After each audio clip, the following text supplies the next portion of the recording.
ಹಳೆ ಮೈಸೂರು ಭಾಗ ಈ ಮೊದಲು ದಳಪತಿಗಳ ಭದ್ರಕೋಟೆಯಾಗಿತ್ತು. ಆದರೆ ದಿನ ಕಳೆಯುತ್ತಿದ್ದಂತೆ ರಾಮನಗರ, ಮಂಡ್ಯ, ಮೈಸೂರು ಹಾಗೂ ಹಾಸನ ಜೆಡಿಎಸ್ನ ಕೈ ತಪ್ಪಿ ಹೋಗ್ತಾ ಇದೆ. ಈಗಾಗಲೇ ಕಳೆದ ಚುನಾವಣೆಯಲ್ಲಿ ಮಂಡ್ಯದ ಹಿಡಿತವನ್ನ ಜೆಡಿಎಸ್ ಕಳೆದುಕೊಂಡಿತ್ತು. ಹಾಸನದಲ್ಲೂ ಕಳೆದ ಲೋಕಸಭಾ ಚುನಾವಣೆಯಲ್ಲಿ ಕಾಂಗ್ರೆಸ್ ಗೆಲುವು ಸಾಧಿಸಿದ್ರೆ ಪ್ರಜ್ವಲ್ ರೇವಣ್ಣ ಹೀನಾಯವಾಗಿ ಸೋಲನ್ನ ಅನುಭವಿಸಿದ್ರು.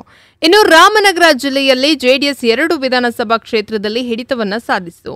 ಆದರೆ 2023ರ ವಿಧಾನಸಭಾ ಚುನಾವಣೆಯಲ್ಲಿ ರಾಮನಗರ ಕ್ಷೇತ್ರ ಕೈವಶವಾಗಿದ್ರೆ ಚನ್ನಪಟ್ಟಣ ಕ್ಷೇತ್ರದ ಉಪಚುನಾವಣೆಯಲ್ಲೂ ಕೂಡ ಮತ್ತೆ ನಿಖಿಲ್ ಕುಮಾರಸ್ವಾಮಿ ಅವರು ಸೋಲನ್ನ ಅನುಭವಿಸಿದ್ರು.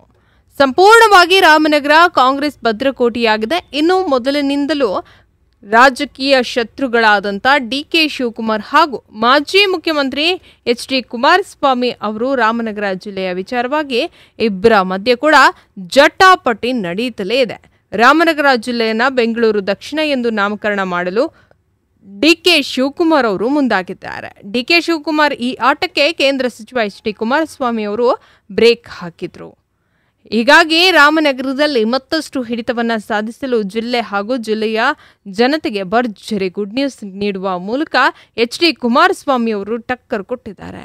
ರಾಮನಗರದ ಜೂನಿಯರ್ ಕಾಲೇಜ್ ಮೈದಾನದಲ್ಲಿ ನಡೆದಂಥ ಡಾಕ್ಟರ್ ಬಿ.ಆರ್. ಅಂಬೇಡ್ಕರ್ ಅವರ 134ನೇ ಜಯಂತಿಯಲ್ಲಿ ಭಾಗವಹಿಸಿದಂಥ ಡಿಕೆ ಶಿವಕುಮಾರ್ ಮಾತನಾಡಿ, ಈ ರಾಮನಗರ ಪಟ್ಟಣ ಕ್ಷೇತ್ರದ ಅಭಿವೃದ್ಧಿಗೆ 150 ಕೋಟಿ ರೂಪಾಯಿ ನೀರಾವರಿ ಇಲಾಖೆಯಿಂದ 400 ಕೋಟಿ ರೂಪಾಯಿ ಅನುದಾನವನ್ನು ನೀಡಲಾಗಿದೆ ಎಂದು ತಿಳಿಸಿದರು.